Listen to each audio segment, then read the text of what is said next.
Al principio pensé que estaba estresada, que quizás el trabajo, la rutina o incluso algo conmigo la tenía tensa. Pero con el paso de las semanas me di cuenta de que no era estrés. Era algo planeado. Algo más frío. Todo comenzó con discusiones pequeñas. Comentarios pasivo-agresivos, silencios forzados, respuestas secas. Cada palabra que decía, por inocente que fuera, parecía ser interpretada como un ataque. Me preguntaba una cosa y, al responder, me decía que siempre le hablaba mal. Alzaba la voz, y luego decía que yo gritaba. Pero no lo hacía. Lo juro, no lo hacía. Una noche, mientras cenábamos, dejó caer su vaso al suelo. Lo hizo con una torpeza que no era natural. Cuando me levanté para ayudarla a limpiar, gritó. No me toques. Como si yo fuera un monstruo. Me congelé. El niño estaba en su habitación. Ella me miraba, y por un segundo, juro que vi una sonrisa. Después, vinieron los comentarios a su hermana, a sus amigas. Un últimamente él está raro, un me siento insegura en casa. Palabras cuidadosamente sembradas. Como si fuera construyendo una historia en la que yo era el villano. Una historia que solo existía en su cabeza, o mejor dicho, que ella misma estaba escribiendo. Una tarde encontré a su mejor amiga en el supermercado. No me saludó. Solo me miró como si le diera asco. Supe entonces que algo se estaba pudriendo, y no era mi carácter. No sabía cómo reaccionar. No entendía por qué estaba haciendo todo eso. Yo la quería. Nunca le falté el respeto, nunca levanté la mano, ni siquiera la voz de forma agresiva. ¿Por qué? ¿Por qué de pronto me convertía en un peligro? Lo peor fue una madrugada. Me desperté sobresaltado al sentir que alguien me miraba. Ella estaba ahí, parada en la puerta, con su bata, en completo silencio. ¿Qué haces? Le pregunté. Solo te observo, me dijo, con una calma que me heló el alma. Y volvió a la cama como si nada. Ese fue el momento en que entendí que esto no era un malentendido, ni un problema de pareja. Era algo mucho más oscuro. Algo que se venía preparando en silencio. Yo aún no lo sabía, pero estaba a punto de convertirme en el agresor de una historia que jamás escribí. Y si no hacía algo pronto, me la iban a tatuar en la frente. La noche del incidente comenzó como cualquier otra. Cenamos en silencio, como ya era costumbre. Yo fregaba los platos mientras ella hablaba por teléfono en la sala, riéndose con alguien. Me esforzaba por ignorarlo. Me prometí no entrar en provocaciones. Cuando terminé en la cocina, pasé frente a ella para subir al cuarto. Entonces soltó, sin mirarme. ¿Vas a seguir evitándome como cobarde? Respiré hondo. Me detuve en las escaleras. No estoy evitándote. Solo intento no discutir. Claro. Tú nunca discutes. Solo haces que me sienta una loca. Me giré hacia ella. ¿Otra vez? ¿De verdad? Mírame. Gritó de pronto. Dime que no estás a punto de pegarme. Me quedé helado. ¿Qué? ¿Pegarle? Ni siquiera me había acercado. ¿Qué estás diciendo? Pregunté, bajando la voz. Ella sonrió, una sonrisa rápida, casi involuntaria. Y luego empezó a llorar. En segundos, salió corriendo hacia el baño, cerró la puerta con llave y entonces lo escuché. Estaba llamando a la policía. No lo podía creer. Literalmente no lo podía creer. Me quedé ahí, parado en las escaleras, sintiéndome como un actor atrapado en una obra que no entendía. Cuando salió, 10 minutos después, me miró con una expresión tan bien ensayada que me dio miedo. Ya vienen, dijo, bajando la mirada, como si fuera la víctima de una tragedia. 20 minutos después, 2 agentes tocaron la puerta. Me pidieron salir a la calle. Uno se quedó con ella, el otro me llevó al coche patrulla. Me hicieron preguntas, si había una pelea, si había agresión. Yo intenté mantener la calma. Les conté la verdad, que habíamos discutido, pero que no había violencia, ni siquiera contacto físico. ¿Tiene testigos?, preguntó el oficial. Solo nosotros, dije, y sentí un nudo en el estómago. Ella, mientras tanto, adentro, lloraba. Los policías anotaban cosas. Finalmente, me dijeron que no había razón para arrestarme esa noche, pero que quedaría un registro del incidente. Un reporte preventivo. Que debía tener cuidado. Que si volvían a recibir una llamada, el protocolo indicaba llevarme detenido por precaución. Por precaución. Volví a entrar. Ella estaba sentada en el sofá, con la manta sobre los hombros, sorbiendo una taza de té como si fuera una víctima de guerra. ¿Por qué estás haciendo esto? Le pregunté, mirándola de frente. Solo me estoy cuidando, susurró. Subí a mi cuarto. Cerré la puerta. Me senté en el suelo. Esa noche entendí que había cruzado una línea invisible. Que lo que antes era manipulación, ahora era una trampa legal. Y que si no hacía algo, la próxima vez, ya no me dejarían volver a casa. El daño no tardó en extenderse como un virus. 2 días después del incidente, abrí Facebook y vi una publicación suya. No mencionaba mi nombre, pero era evidente que hablaba de mí. Decía algo como: a veces el verdadero infierno no es lo que gritas, es lo que soportas en silencio. Había un emoji de corazón roto. Cientos de likes. Comentarios como: qué valiente eres, no estás sola, denúncialo. Yo no había hecho nada, pero ya era culpable. Llamé a un amigo en común. Me dijo que prefería no meterse. Solo espero que todo se solucione, murmuró, incómodo. Luego me colgó. Mi propia madre me llamó llorando. ¿Qué está pasando? ¿Cómo que fuiste violento con ella? Le dije la verdad. Todo. Pero noté el temblor en su voz, la duda. Esa grieta que no estaba antes. Incluso mi jefe en el trabajo me llamó a su oficina. No es por meternos en tu vida privada, dijo, mirando sus papeles, pero ha habido rumores. La empresa tiene políticas muy claras sobre violencia doméstica. No he hecho nada, respondí, con la mandíbula tensa. Solo cuídate, dijo. Pero la mirada que me lanzó era de alguien que ya había emitido su veredicto. En la cafetería de la esquina, la barista dejó de saludarme. En el parque, donde solía correr, algunas personas me miraban de reojo. Nadie me decía nada, pero el aire era denso. Y yo no podía respirar. Todo lo que había construido, amistades, respeto, imagen, se estaba desmoronando. Y ella, seguía con su papel de víctima. Historias por Instagram con frases de autoayuda, ojos hinchados, música triste. Un día incluso subió una foto de la entrada de una comisaría. Haciendo lo correcto, aunque duela. Me sentí atrapado en una pesadilla sin control. No importaba lo que dijera, a nadie le importaban los hechos. Lo emocional ya había vencido a lo real.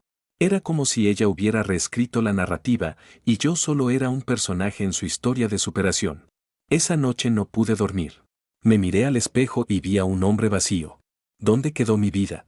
¿Quién va a creerme si nadie quiere escuchar? Me senté en el sofá con las luces apagadas. Recordé algo. Una conversación de hace meses, cuando instalamos la cámara de seguridad en la cocina por si algún día pasa algo. Ella había aceptado sin problemas. Y entonces, como una chispa en medio de la oscuridad, supe lo que tenía que hacer. Me levanté, fui al cajón donde estaba el disco duro. Las cámaras. Las grabaciones. Quizá, solo quizá, la verdad seguía ahí, intacta, esperando ser vista. Temblando, conecté el disco duro al portátil. Llevaba semanas sin revisar nada de esas cámaras. Se suponía que estaban ahí por seguridad, no por esto. Busqué la carpeta de la fecha exacta del incidente. Me tomó unos minutos. El archivo tardó en cargar. Y entonces, ahí estaba, la cocina, el salón, el ángulo justo desde donde se veía todo. Le di play. Ella camina hacia mí. Me dice algo, no se escucha, no hay audio, pero su lenguaje corporal es agresivo. Me señala, se pone delante. Yo permanezco de pie, inmóvil. Luego lanza un vaso al suelo, intencionalmente. Me acerco apenas, con las manos levantadas, y entonces ella corre al baño. Pero lo más fuerte fue lo que pasó antes. Retrocedí el video unos minutos. La vi entrar en la cocina, mirar hacia la cámara, ajustar el ángulo apenas con los dedos. Luego se sentó, respiró hondo, y sonrió. Como si estuviera a punto de dar una función. Me quedé petrificado. Seguí revisando otras grabaciones. Días anteriores. Discusiones pequeñas. Y siempre, el mismo patrón, provocación, reacción contenida por mi parte, y luego ella mirando de reojo, a la cámara. A veces incluso hablaba sola, en voz baja, como si ensayara. Una vez se acercó a la encimera y murmuró: «Esto tiene que parecer real». Sentí náuseas. Todo había sido planeado. No era impulsiva. No era víctima. Era estratega. Calculadora. Sabía que si creaba suficiente ambiente emocional en su entorno, si mostraba lágrimas en redes, si lograba sembrar dudas, bastaría con una buena actuación para destruirme. Pero no contaba con algo. Las cámaras estaban de mi lado. La verdad estaba grabada. Pasé la noche entera descargando los clips, editándolos en orden cronológico, colocando títulos, marcando horas. Todo cuidadosamente. Si algo había aprendido de ella, era que los detalles importan. Busqué un abogado al día siguiente. Uno que no tuviera vínculos con nadie cercano. Le mostré los videos. Al principio me miró como a un cliente más. Después de ver el material, me miró con otra cara. Esto es grave, me dijo. Y también es sólido. Me explicó que podíamos presentar una contradenuncia por calumnias, por abuso del sistema legal, incluso por manipulación emocional con intención de destruir mi imagen pública. También podíamos usar esto para solicitar la custodia de nuestro hijo. Todo estaba cambiando. Esa noche, por primera vez en semanas, dormí. Poco. Pero dormí. Porque por fin tenía algo que ella no podía editar, ni borrar, ni disfrazar con palabras. La verdad. Y esta vez, la verdad tenía imagen. Las siguientes noches las pasé como un investigador forense. No dormía bien, pero mi mente estaba despierta como nunca. Quería entenderlo todo. Cuando empezó. Cuando dejó de ser amor y se convirtió en una estrategia. Fui revisando grabación por grabación. No solo del incidente, sino de las semanas previas. Lo que encontré me congeló la sangre. Había momentos en los que ella se quedaba sola en la cocina y decía cosas en voz baja, mirando hacia la cámara. Hoy tampoco reaccionó. Mañana lo presionaré más fuerte. Con suerte, esta vez sí grita. Ella no sabía si yo vería esas grabaciones algún día, pero hablaba como si estuviera dejando un diario personal en video. Una especie de confesión sin remordimientos. También vi escenas donde manipulaba objetos, dejaba marcas, luego tomaba fotos. Imágenes que, descubrí luego, había usado para mostrar pruebas a sus amigas y familia. Era una construcción minuciosa. Una narrativa paralela. Y yo, era solo una pieza en su versión del guión. Volví a hablar con el abogado. Le llevé todo, copias, listas de fechas, resumen de cada clip. Él ya no tenía dudas. Es premeditación, me dijo. Y si se prueba en juicio, no solo quedas absuelto. Ella puede enfrentar cargos.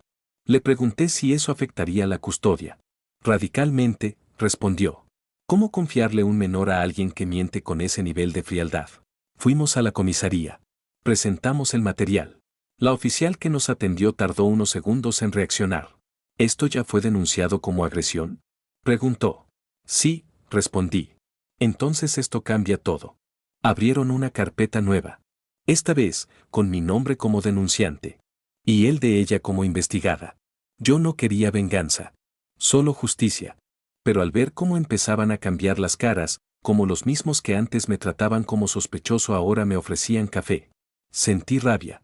Una rabia que no me envenenaba, sino que me empujaba a no detenerme. Mi abogado recomendó guardar silencio en redes. No entrar en provocaciones. Ser impecable.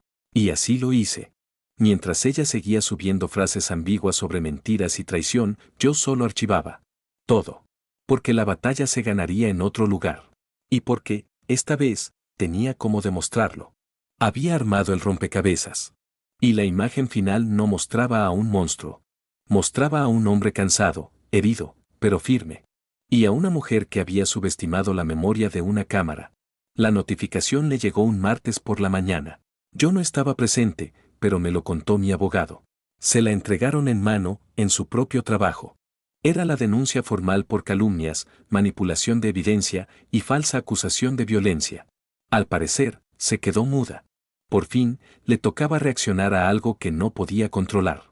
Ese mismo día recibí 3 llamadas de números desconocidos. No contesté. Luego me llegó un mensaje de ella. ¿Podemos hablar? No así. Por favor. Lo ignoré. Lo siguiente fue un correo largo.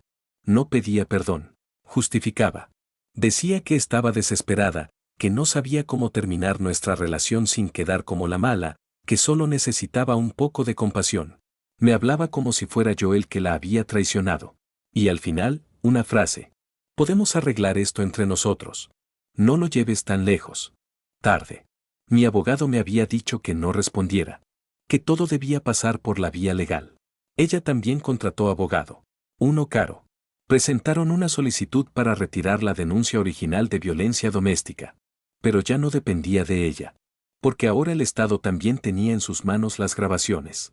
Y ya no era solo un caso entre 2 partes. Era una denuncia penal por fraude procesal. Mientras tanto, mi abogado presentó una solicitud de custodia provisional de nuestro hijo. La jueza aceptó analizarla de urgencia. En la primera audiencia preliminar, ella apareció con ropa sobria, casi sin maquillaje. Parecía otra persona. No me miró a los ojos ni una sola vez. Su abogado intentó alegar que el material había sido malinterpretado, que los videos eran fuera de contexto. Pero al mostrar el fragmento donde ella hablaba sola frente a la cámara, diciendo con suerte esta vez y grita, el silencio en la sala fue sepulcral. Yo no tuve que decir nada. Las imágenes lo hicieron por mí. La jueza ordenó una pericia psicológica a ambos. Y suspendió de inmediato las visitas maternas hasta nuevo aviso. Cuando salimos de la sala, ella me esperó en el pasillo. Se acercó, con los ojos brillando. ¿De verdad vas a quitarme a mi hijo? Yo no te quité nada, le respondí. Fuiste tú quien lo apostó todo, por una mentira. No respondió. Solo se fue. Esa noche no celebré. No brindé. Me senté en el sofá con mi hijo dormido en brazos. Y sentí por primera vez, en muchos meses, algo parecido a la paz. Había mucho camino por delante. Pero al menos ahora, ya no era yo el que debía defenderse de algo que no hizo. Ahora, era ella quien debía explicar lo que sí hizo. Y el mundo empezaba a escuchar. El juicio comenzó un viernes por la mañana. Era la audiencia principal por la denuncia falsa y la solicitud de custodia completa. Llegué temprano, con mi abogado, traje oscuro, mirada firme. No estaba tranquilo, pero estaba listo. Había repasado cada segundo de las grabaciones. No por rencor, sino por convicción. Ya no era miedo. Era necesidad de justicia. Ella llegó 15 minutos después. Acompañada de su abogado, con una expresión que ya no era segura, sino ensayada. Como si aún creyera que podía controlar el guión. Pero ya no era su historia. La jueza, una mujer de tono seco y directo, pidió proyectar los videos antes de iniciar cualquier testimonio. Durante casi media hora, se reprodujeron clips con fechas, con textos y subtítulos. En uno, ella decía mañana pruebo con otra cosa. En otro, simulaba llorar frente al espejo antes de llamar a la policía. Y en uno más, sonreía mirando a la cámara segundos antes de fingir una pelea. No miré a nadie. Solo escuché el silencio. El abogado de ella intentó frenar el proceso. Su señoría, estos videos no pueden ser interpretados como prueba definitiva de manipulación emocional. La jueza lo interrumpió. ¿Está diciendo que no debemos creer lo que estamos viendo con nuestros propios ojos? El público presente, unos pocos familiares, un asistente social, incluso una periodista local, estaba impactado. Mi abogado pidió la palabra. Habló sin adornos. Esto no es solo una defensa. Esto es la autopsia de una mentira construida con precisión milimétrica. La jueza asintió. Y luego la miró a ella. Le ofrecieron la oportunidad de declarar. Aceptó. Dijo que se sentía perseguida emocionalmente, que vivía con miedo, que nunca fue su intención dañar a nadie. Lloró. Pero ya no eran las lágrimas que convencen. Eran lágrimas que llegaban tarde. Yo no quise hablar. No era necesario. La verdad ya había hablado. Al final de la audiencia, la jueza fue clara. No solo no se demuestra agresión por parte del acusado. Se evidencia una manipulación consciente por parte de la denunciante. Este tribunal absuelve de todos los cargos al señor y abre proceso por denuncia falsa contra la señora. Y luego, además, se otorga la custodia provisional exclusiva al padre, con supervisión obligatoria en cualquier visita materna futura. Ella bajó la cabeza. Por primera vez, sin actuar. Yo no sonreí. No hice gestos. No celebré. Solo respiré. Había esperado tanto ese momento, que ya no dolía. Solo sentía una calma áspera. La calma que llega cuando se levanta el telón, y todos ven quién realmente mentía. Los días siguientes al juicio fueron como una tormenta que no me tocaba, pero sí la arrasaba a ella. Su abogado renunció. Dijo públicamente que no estaba dispuesto a seguir representando a alguien que había engañado al sistema. Lo vi en redes, lo compartieron en varios foros. No necesitaba buscar nada, me llegaban capturas al móvil cada hora. Su publicación inicial sobre el infierno en silencio desapareció de Facebook. Luego borró su cuenta. También su Instagram. Pero ya era tarde, la gente había empezado a hablar. Lo que antes eran mensajes de apoyo se convirtieron en ataques. Gente de su trabajo, de la universidad, incluso amigas suyas, comentaban con rabia contenida. ¿Cómo pudiste? Jugaste con algo muy serio. Las mujeres que realmente sufren violencia no merecen que tú ensucies su lucha. Perdió su empleo en una fundación de apoyo social. Irónico, lo sé. Le pidieron que se retirara por motivos institucionales. Luego me enteré por terceros que sus propios padres estaban devastados. Que su hermana ya no le hablaba. Su red colapsó. Y ella se quedó sola. Yo no publiqué nada. No di entrevistas. No contesté mensajes de prensa. No porque no quisiera hablar, sino porque entendí que el silencio era más fuerte. Que cuando alguien destruye su propio teatro, no hace falta que tú levantes la voz. Solo debes dejar que se vea el polvo. Y mirar cómo los aplausos se apagan. Una tarde, cuando fui a recoger a mi hijo del colegio, me crucé con una amiga de ella. Me miró. Se acercó. Te debo una disculpa, dijo sin rodeos. Te juzgué. Te odié incluso. No eras la única, respondí. Pero tampoco fui la peor, añadió, y se fue. Esa frase me quedó grabada. No, no fue la peor. La peor fue ella. No por mentir, sino por hacerlo con tanta frialdad. Con estrategia. Con método. Por convertir el amor en arma. Y mi silencio en su escenario. Algunas noches, todavía me despierto sobresaltado. No por miedo a ella, sino por el recuerdo de la impotencia. De ese momento exacto en que su mentira era creída y mi verdad no tenía micrófono. Pero luego veo a mi hijo. Lo llevo al parque. Le preparo la cena. Y sé que recuperé mucho más que mi nombre. Recuperé mi lugar. Mi voz. Mi paz. Y ella, que intentó quitarme todo, se quitó a sí misma del mundo que conocía. Ahora camina con una sombra que ya no puede controlar. Y cada vez que alguien le pregunta, ¿eres tú la del juicio? Ella baja la cabeza. Porque el personaje se le murió en escena. No fue fácil al principio. Después del juicio, tuve que reconstruirme. No solo en lo legal, sino en lo humano. Me cambié de casa. Otro barrio, otra rutina, otra vida. Decidí empezar desde cero, pero con las cicatrices bien visibles. No para recordarla a ella, sino para recordarme a mí mismo que sobreviví. Volví a trabajar con normalidad. Mis compañeros, esos que antes evitaban cruzarse conmigo, ahora me saludaban con respeto. Algunos incluso me pidieron disculpas. No las necesité, pero las acepté. No por ellos. Por mí. Porque cargar odio solo alarga la herida. Lo más difícil fue explicarle todo a mi hijo. Era pequeño, pero no tonto. Sabía que algo había pasado. Un día, mientras jugábamos en casa, me miró y dijo: «Papá, ¿mamá se portó mal contigo?». No supe qué decir. No quería llenarlo de odio ni de confusión. Así que solo le dije: «A veces las personas se equivocan, hijo. Lo importante es que tú estás bien y que yo también». Él asintió y siguió jugando. Como si le bastara con saber que estábamos juntos. Con el tiempo, empecé a dormir mejor. A reír otra vez. A no mirar el móvil con miedo. A no anticipar que cada golpe en la puerta sería una patrulla. Recuperé amistades.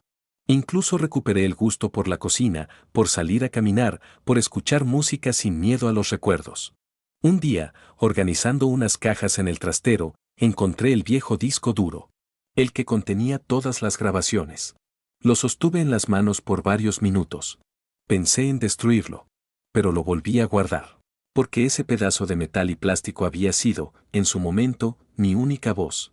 Mi única defensa. Y no se merecía terminar en la basura. Ahora está en un cajón, al fondo, sin ser protagonista. Como una cicatriz más. Como una prueba silenciosa de que la verdad, aunque tarde, siempre encuentra una cámara encendida. No la volví a ver. No la busqué. Supe por terceros que se fue de la ciudad. Que cambió de nombre en redes. Que intenta rehacer su vida. No me interesa si lo logra o no. Yo ya no vivo en su historia. Hoy la única historia que importa es la que escribo con mi hijo, día tras día. Hecho de tardes tranquilas, deberes escolares, risas en el sofá y domingos de pizza. Y si algún día me preguntan por qué no la expuse públicamente, por qué no fui a la televisión o las redes a gritar mi verdad, responderé: porque yo no quería fama. Solo quería mi vida de vuelta. Y hoy, la tengo.